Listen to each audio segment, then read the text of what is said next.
Welcome. Let's look at complex numbers.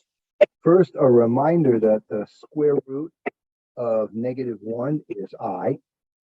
And if we have a situation like this, what we really have is -1 times 5, or you can see it as square root of -1 times the square root of 5, or we can see it as I root 5. And actually, you are required usually to write this always in terms of the number in front of the imaginary number.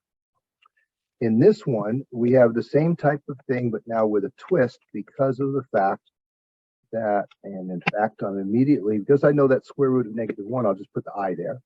But with 20, we have 4 times 5, which means we have a 2 squared times 5. And because that's a square, that's actually 2I root 5, which is pretty common. But writing it as 2 root 5I, because you have to be really careful that the I is separated from the square root.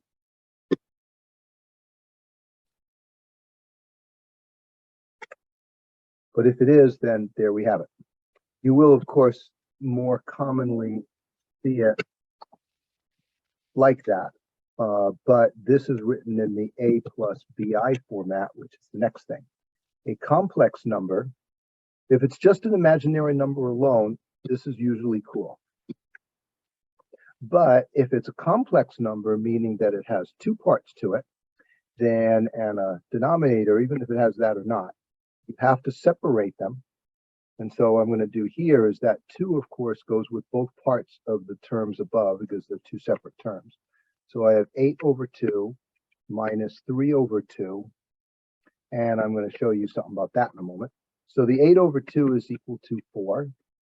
And then the other part of it, you have to take that I and you have to separate it so that this is in the form of A plus B over I, and B is equal to a negative 3 over 2. So that's why it's negative in that part there. So that would be the correct way to show that one. In the case of this one that I'm yellowing in right now, anything else would not be a correct format for it. Let's do the same thing down with this one. And here there's going to be a little more dividing in it. So I have 10 over 34 plus 6 over 34I. So I can do the I separated out anytime I want to. So it looks like if I divide both of these, or well, by 2 here, I have a 5 over 17 plus a 3 over 17 I. That I is a little too farther away. It doesn't need to be next to it.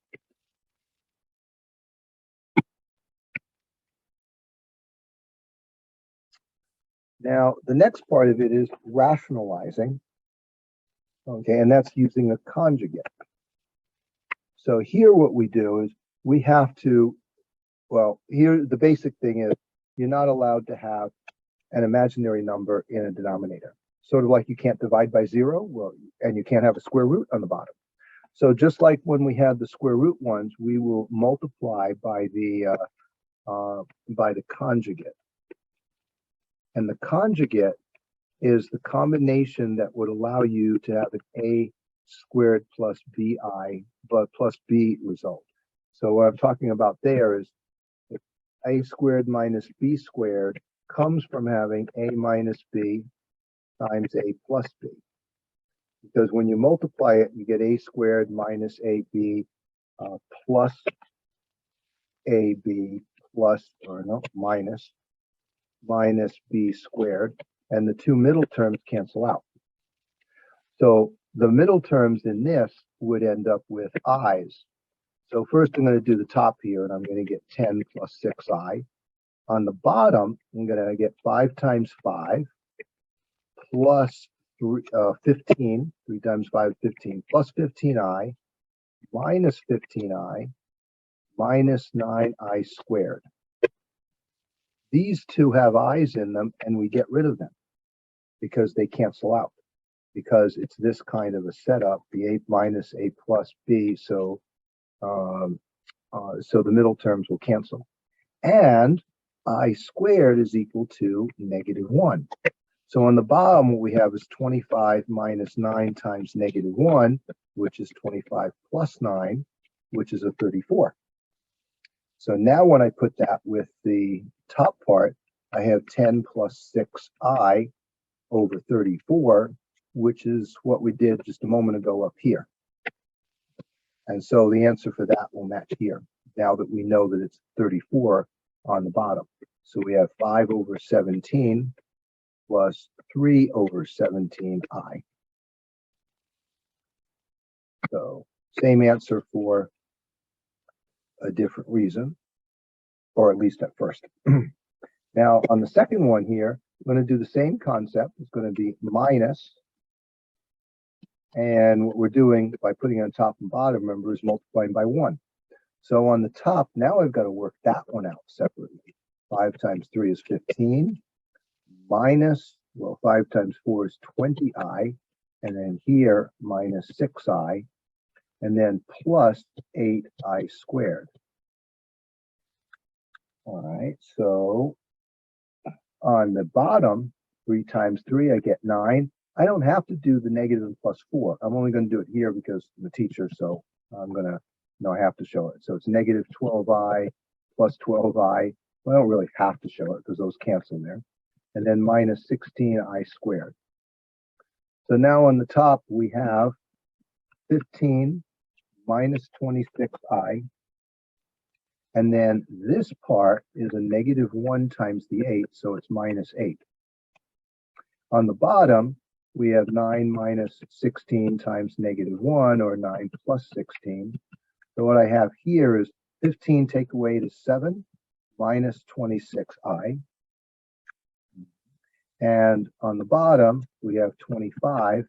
So the correct way to show that will be the 7 over 25 minus 26 over 25i.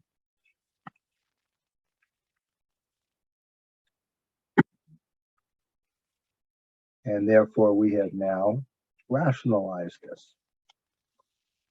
I don't really like the I that's there, so let me make that a better I. Okay, slightly better.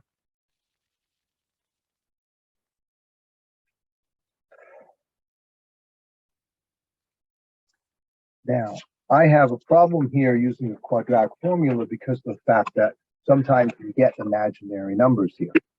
We know that it's an x squared and it's positive, so it goes like that. The question is, where is it on a coordinate plane? It could be like this, in which case it would have two answers. It could be, though, like this, where there's the vertex and it never comes down to reach the x-axis, so this would be no actual real solution, but there are imaginary solutions. And using the quadratic formula can help you to get them. So first, remember what that is, that negative b plus or minus the square root of b squared minus 4ac over 2 times a, and the whole thing over it. And a is the coefficient of the x squared, 1.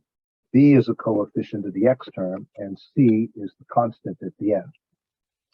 So now I will do x is equal to negative 4, that's the b, plus or minus square root of 4 squared minus 4 times 1 times 10. All of that over 2 times 1. All right, now let's clean it up. X equals 4 plus or minus. Now here we have 16 minus 40. Okay, so 16 minus 40 is a negative 24. So immediately I would take the I out. And then the 24 we would split up and we'd say 4 times 6 with the I. And the 4 is 2 squared. So this is actually 2 root 6I, or I could put the I with the 2. So right now I'm going to come back here and I'm going to write it as 2, and I guess I'll put the I this way for a moment, over 2. I probably should have left the I in the back because I'm going to have to do that in a moment. And then the 2 goes with both things, so x is equal to 2 plus or minus, those 2 cancel, and it's square root of 6I. So that's in A plus BI format, showing we have 2 answers, 2 plus root 6I and 2 minus root 6I. However, it's acceptable to leave it with a plus or minus. That better I. Ah, and then I didn't. Okay. Oh, going back there.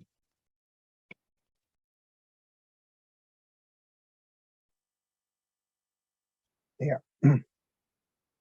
So that's how you find an imaginary number in a quadratic formula, and that happens pretty common. So watch out for when you get that negative inside the square root. Just immediately take out the negative and put it as an I next to it. And then continue to work with finding perfect squares, of course. I hope this helps. Thank you for listening and watching.